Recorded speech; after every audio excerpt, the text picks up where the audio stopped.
right, guys, we're back again with another great episode of PFREI, Passion for Real Estate Investments. I'm your host, Fuquan Bilal, and we're back like we never left.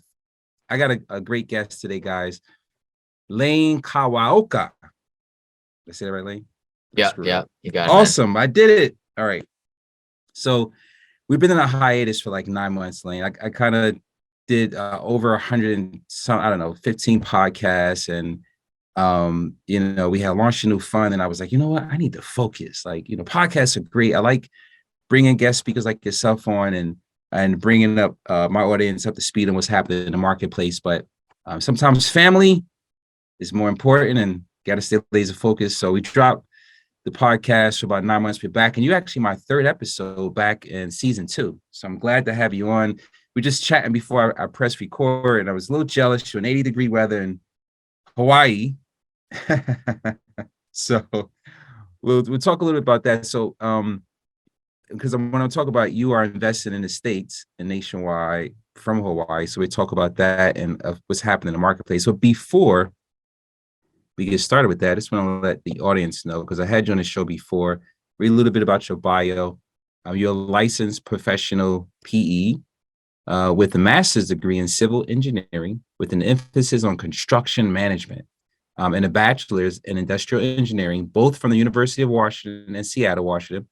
You currently own 33 apartment buildings. Wow. 2 manufactured home developments, a hotel, an assisted living facility with 8,500 plus units in 12 different states, valued at $1.2 billion assets under management. Lane started investing when he was just 13 years old with $2,000, and he earned from the summer job picking pineapples in Maui. I love that. He bought $500 ukulele. That's how you say it, right? And deposited the remaining of the $1,500 into a Roth IRA via mutual funds. So am I saying that right? Ukulele? Ukulele. Ukulele. So is that the little guitar thing? Yeah, it's like a Hawaiian banjo, pretty much. A Hawaiian banjo. I love the sound of that. You could say that again. What? Ukulele. Ukulele. Got it, guys.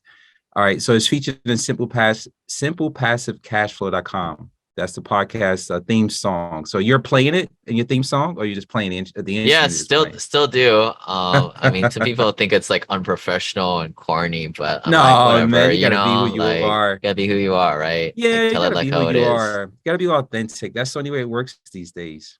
So you got a lot of real estate. You got 1.2 billion in assets under management. Pretty impressive.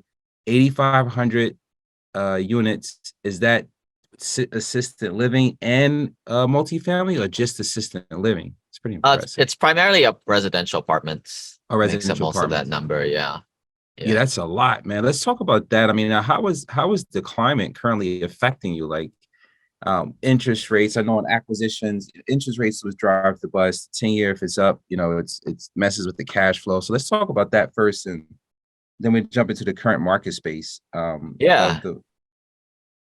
Yeah, I mean, I think the biggest thing that everyone's talking about is like interest rates, right? Interest rates have skyrocketed.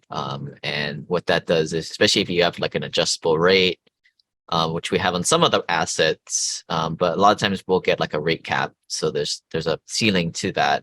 It'll take a drag on your cash flow, right? But I would say as of Q1 of this year, 2022, we saw a lot of the Fannie Freddie lenders, the big agency lenders, kind of, you can still get a loan, but like the terms are way worse. Not only interest rate, but mainly for us, it's like loan to value, right? Like where we could get like 75% loan to value, it kind of went down to 60%. At that point, the deals don't pencil, right? And then I would say kind of recently, we've been seeing a lot of like the smaller banks that we were refugees and went to, the community banks. They kind of started to do the same thing. So, as far as our multifamily acquisitions go, we've kind of put a pause on that probably until, I don't know, I mean, using my crystal ball here, maybe Q3, Q4, 2023, when the Fed can get inflation under control by inducing a little bit of unemployment by increasing the interest rates. It's just kind of surgical surgery in a way with what they're doing. But for us, we've kind of switched kind of paused on acquisitions for more value adds, semi-stabilized apartments, and kind of switched to the debt side a little bit, like especially with the big agency lenders and now community banks, kind of closing up shop in a way. That's where the demand I see is going in the future, in the short term. Yeah, that's pretty interesting. That you mentioned that because I had another guest on before you, and they were mentioning the same thing somewhere around Q3. Things should start to stabilize and start to transition. They were hoping for the spring because everyone was to come out and buy in the spring. As far as residential, he was specifically speaking about residential homeownership and acquisitions and that side of the business. But you put a pause on that. I actually just put 142 unit under contract, but it's some time because it has to be stabilized. It's not enough units to get permanent financing, so that's probably going to close somewhere because they need 90-day season around March of next year, I'm guessing. So it's a long play, but and that's with the anticipation of rates going down. But also I can navigate a little bit with the seller through the bad times and try to see if we can get another discount, see what happens on that. But so in the interim of not buying to bring in more cash flow, you said, what is the play? Debt, moving to the debt side. Yeah, I mean, so we've kind of been kind of going around and finding folks exactly like yourself, right? Like you got a good deal. It's not cash flowing now, but we can take a look at it as real estate operators and being like, well, there's enough equity here to us, that we can feel comfortable that we have collateral, and then we have a relationship with folks like yourself. We come in and we lend money to you and then offer our investors a piece of that action, Mm, right? So we come in as a preferred equity piece. So what this kind of looks like, if people have heard the term mezzanine debt, it's kind of similar, right? Like, you may go get the loan for 70% of that apartment building, right? Now it's kind of hard. So you may use us to get a loan for the whole dang thing, or you may choose to get a loan for 60% of it and use us for the other 20%. We may come in with $4 million, $5 million to supplement that. And then, we kind of work. And this is where I think a lot of investors don't realize, like, not all investors in the capital stack are weighted evenly. And it took me a while to realize this myself. There are bigger players out in the space that will drop 4, 5, $10 million as quote unquote preferred equity, and not only get better terms, maybe where a common investor may get 10%, maybe we would get a 12% because we negotiate better and we have a bigger piece. We're not more valuable at the end of the day. But we also can negotiate better terms and protection, right? So like, let's just say your deal, we come in for 4 million on that deal. The common equity stake is bigger, right? Maybe you've raised $10 million for the deal in addition to ours. But I may negotiate better treatment just in case something happens, you go underwater. I get my money back out, but all your common equity guys are screwed, right? And this happens all the time. And I think a lot of passive investors just aren't aware of it. And, if you start to think about it, you'll probably go crazy, right? But, it's kind of like the Titanic, right? The people at the bottom, the poor people didn't have lifeboats assigned, right? yeah, that's interesting you mentioned that, and I like that you brought that up because a lot of people don't understand that capital stack, right? So you always really, if you can, you want to be in that first lien position, right? They have the biggest protection, right? The person who's in first position.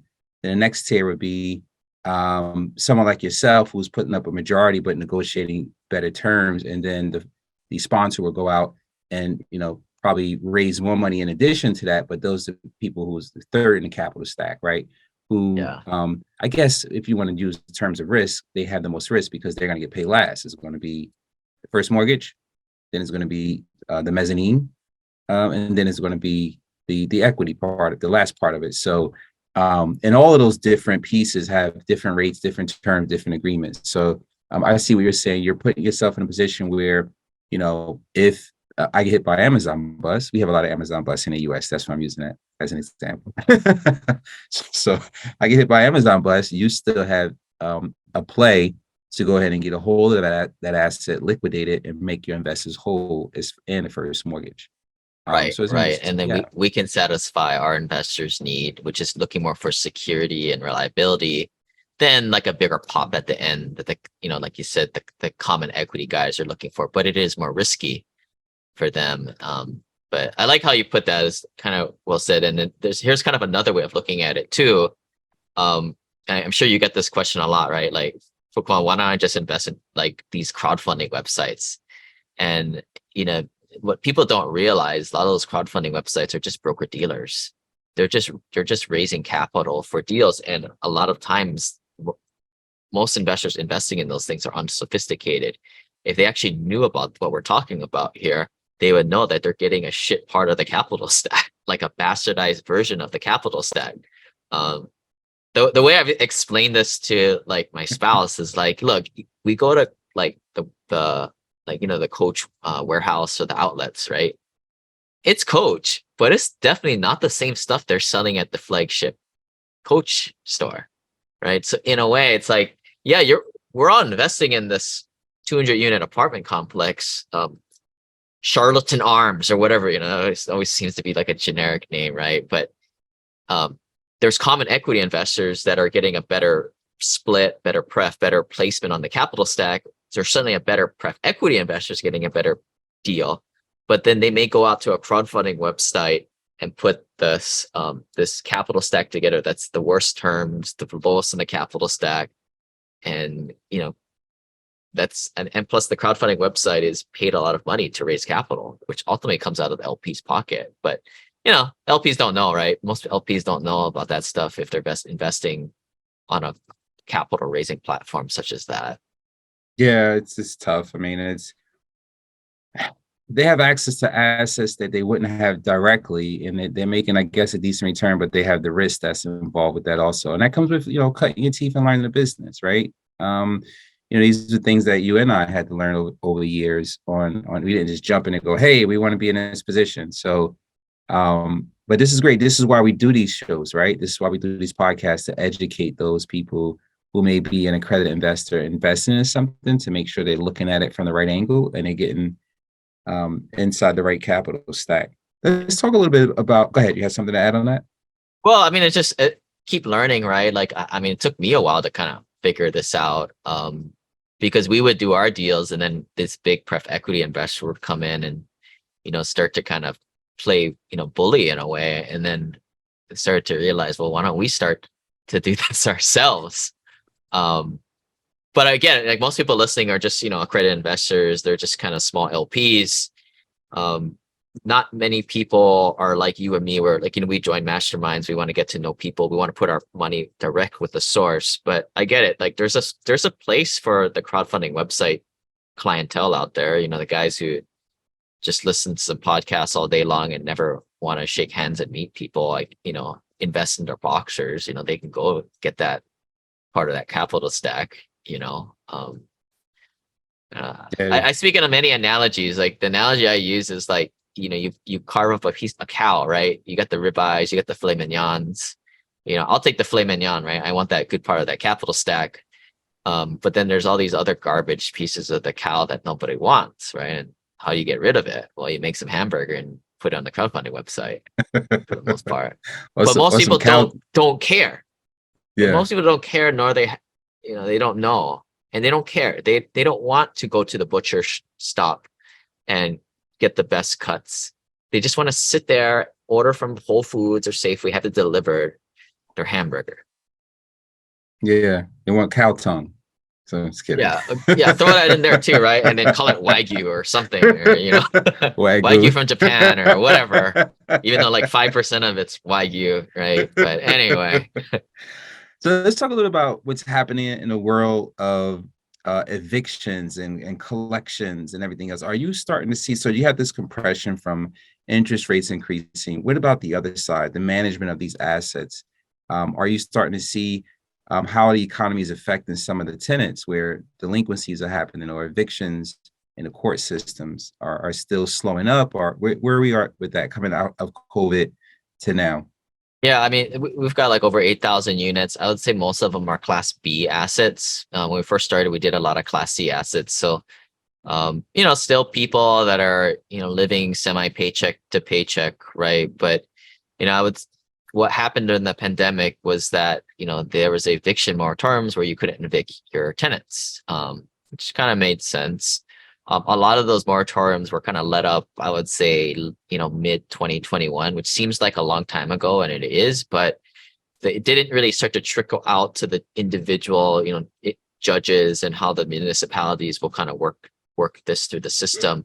So we've really been starting to see a lot of the evictions coming to late last year, really more like first quarter, second quarter of this year.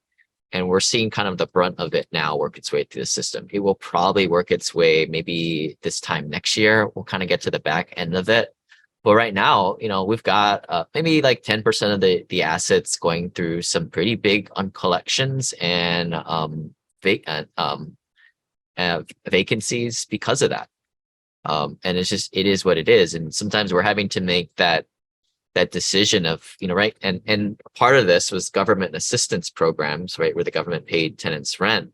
That was always there, and it kind of shut off for a little bit. And of course, this ranges in different markets, right? We're mainly in Arizona, Alabama, and Texas, but it really depends on which municipality or what kind of jurisdiction you're at. But that came back online recently. But we're kind of to the point where it's like, if your tenant takes government assistance, it's going to require more time, and they can kind of play the system that way. It may make sense to just rip the Band-Aid off, kick the bad tenant out, and yeah, you're going to have to put in all these costs to, fix up their garbage apartment, get it back online. But it's probably better in the long run to get a tenant that has the ability to actually pay more, because we're in the business of bumping rents, right? A lot of these guys, they don't have that capacity, right? So we're kind of, it's definitely like a rip the Band-Aid off. It sucks now, but it's going to get us to our business plan, sooner and more reliably than to kind of deal with this kind of cancer, this tenant that's kind of inching by month by month by month by month. So those are a Yeah. lot of the tough decisions that we're kind of making now. Yeah, a lot of tenants game the system. A lot of residents game the system. They saw an opportunity to take advantage of it, and they game the system. I just really hope for those people. There are some people who are in fortunate situations who really don't have a place to go and just trying to figure it out as they go along. But unfortunately, the sponsor pays. The person, the investors, eat that cost. If it's a long-term hold, then eventually, like you said, you'll make it up because now years ago rents probably went up. Now rents probably went up 200 to maybe $250 in some area where it was years ago, on new leases, right? So because of it's hard to get home ownership in some of these areas, the affordability, so people would rather rent. Um, Yeah. what markets are you in? What markets do you currently have most of your multifamilies in? Are you like in the southeast, or where are you? Yeah, mostly Phoenix, Houston, Dallas, and then Huntsville, Alabama is kind of our smaller, more tertiary market.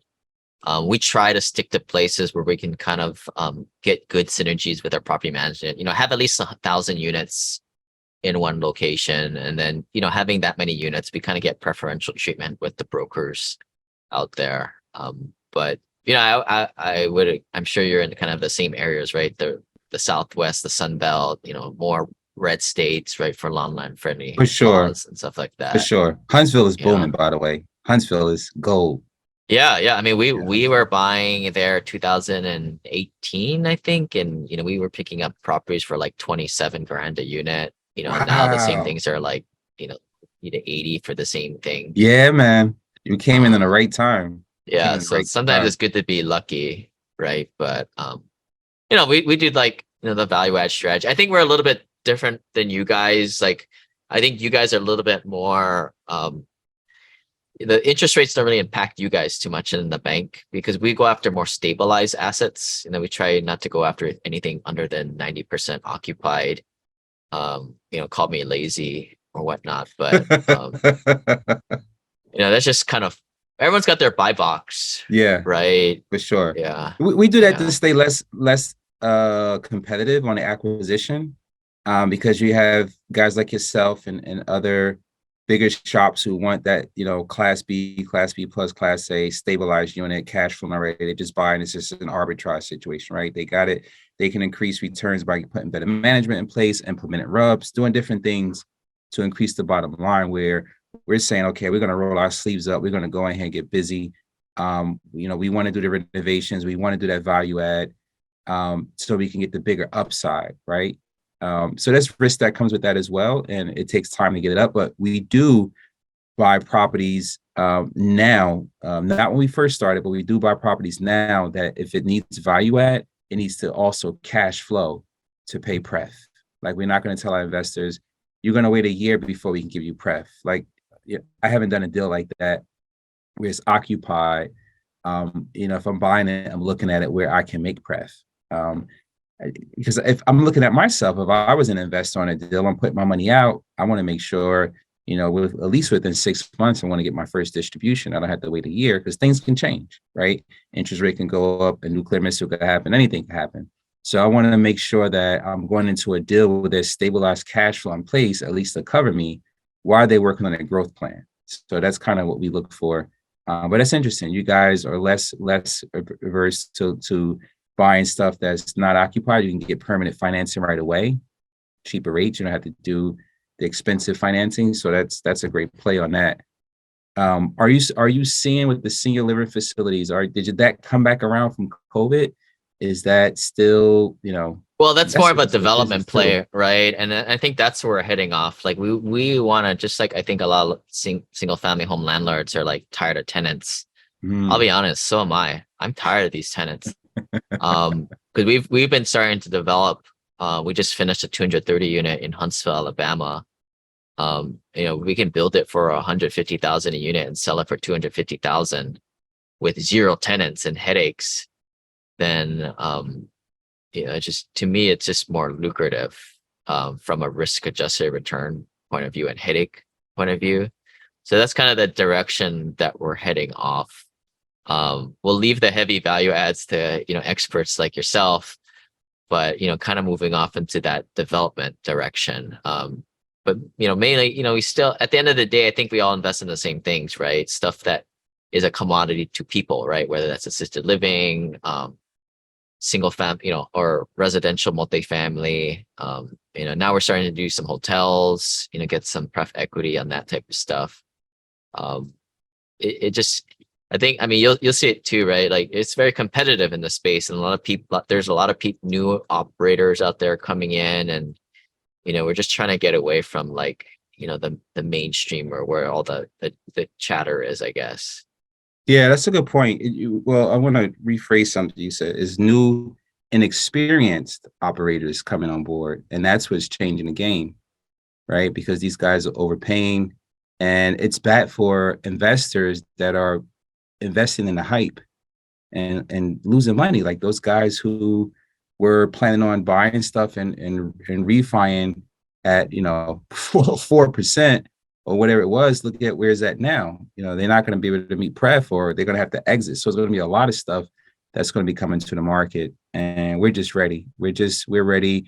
We've been communicating to our investors, letting them know it's coming. Right, it's coming. You're starting to see some of it now. You're starting to see inventory push the market. On the residential side, I don't really see the same thing I'm seeing on the residential side when inventory is starting to come back on the multifamily side. I think some of the sellers still got their head stuck in the sand and still think they can get top dollar for stuff.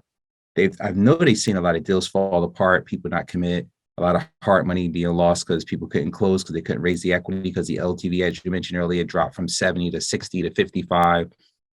Interest rates too high. So it's crazy from what I'm seeing on the multifamily side, as far as getting funding for deals, and sellers not really understanding where the market is and just hanging on to, my property is worth this. Yeah. But I think it'll play out for guys like yourself, right? Like there'll be people who are in properties that are struggling. I mean, at some point these dominoes are going to need to fall, right? If the conditions are going to kind of stay where it's at, where it's not a good time to sell, and they can't get a refinance or supplemental loan, they're gonna have to keep in the status quo, and that's where they can fall victim to opportunists like yourself. Myself, I just don't want to, like, that's just not what we kind of go after. That's not our bread and butter, right? And that's why we're kind of moving off to a little bit of direction. But there will be deals to be had, right?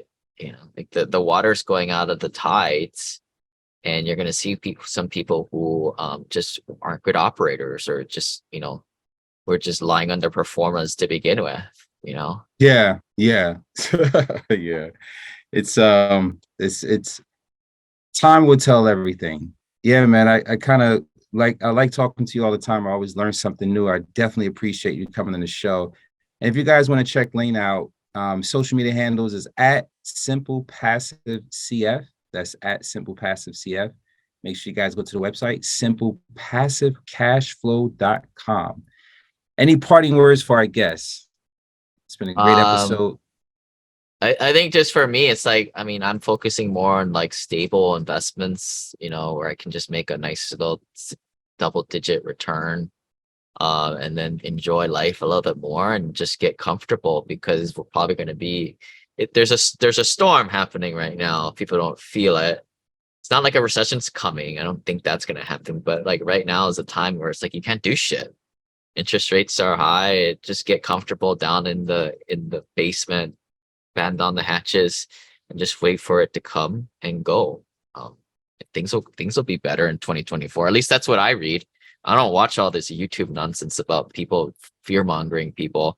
All the industry stuff I'm reading is like 2024, we're off to the races again. Yeah. I made a post today, said interest rates are increasing. I forgot what I said. The world is about to come to an end. Something. That's it. But it's Yeah. like all this doom and gloom, and everybody's like, run for cover. And I was driving in the car the other day when I was taking my son to school, and I was like, I had a feeling in 2008 when the world like collapsed on me, right? And that's the worst feeling you can ever have. And I've done certain things to mitigate risk, and I feel really good about it. But I was like, I don't feel that feeling that I felt in 2008. And that's a good thing. I was talking to myself, like, that's a good thing, right? Why are you not nervous like everybody else? Like, why is this feeling different? So I get what you're saying. Looking forward, managing what you have now with the plan to execute, and patience is the key word. Thanks for coming on the show, man. I really appreciate every time I talk to you. Guys, don't forget, check out simplepassivecashflow.com, at simplepassivecf is the social media handle. Another great episode. I'm your host, Fuquan Bilal. Oh, one thing I asked you before, I'll ask you again before we go. Why are you passionate for real estate investments? It gives me the freedom to do what I want, and the last thing I want is to be working as an engineer in some cubicle somewhere. I love it. Because right now I'm gonna go do something. It's Friday afternoon. If I was at my W-2 job still, I'd have to wait till what, maybe 3:29 if I wanted to be naughty and leave early, but just wasting time. That's The best answer, freedom. All right, guys, passion for real estate investments. You catch us on all social media handles, iTunes, and anywhere you can find a podcast. Thanks a lot for joining us on the show today, Lane. I really appreciate it, man.